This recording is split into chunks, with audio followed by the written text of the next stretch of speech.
Hello everybody. Today we're going to look at a ratios and proportions question.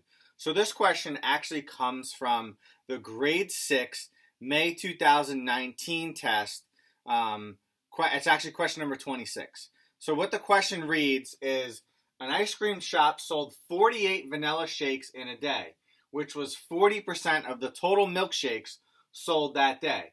What was the total number of milkshakes that the ice cream shop sold that day?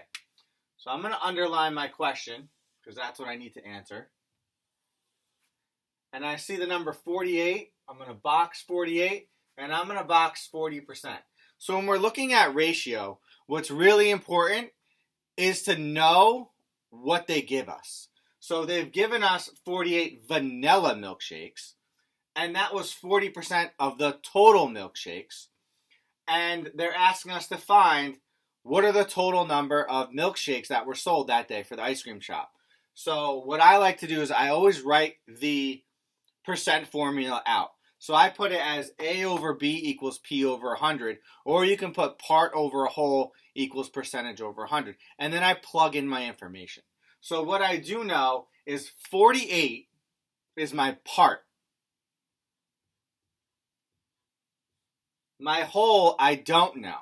So I'm going to keep that as B because I got 48 vanilla milkshakes, but I don't know how many total milkshakes. So that's why the B is blank. And the percentage it gives us is 40, and we always keep that over 100. Now for this, I'm going to cross multiply. So 48 times 100,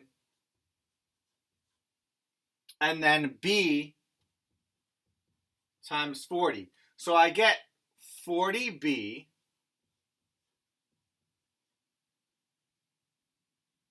because that's 40 times B.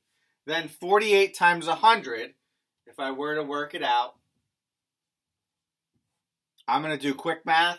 I know 48 times 1 is 48, and I'm going to bring my two zeros with me.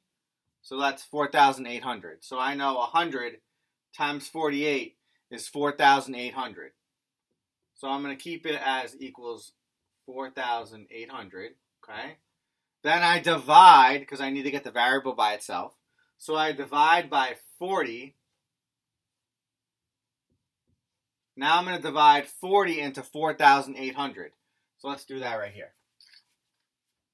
We got 40 on the outside of the house, 4,800 on the inside of the house. Well, 40 can't go into 4, so we know that's a 0. 40 can go into 48 once. Subtract that, so that's 4. And I know 40 times 1 is 40, so I'm going to subtract my 48 minus 40. 8 minus 0 is 8. 4 minus 4 is 0, so I don't need to do anything there. I'm going to bring down my 0.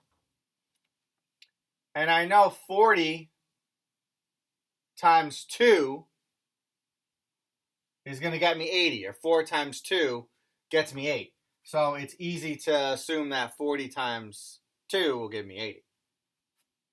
So I'll subtract here. 0, bring down my 0, and I have my 0. So out of my answers, A, B, C, or D, I know that my answer has to be D because 40 divided by 4,800 is 120. So I know for this question, my answer has to be D.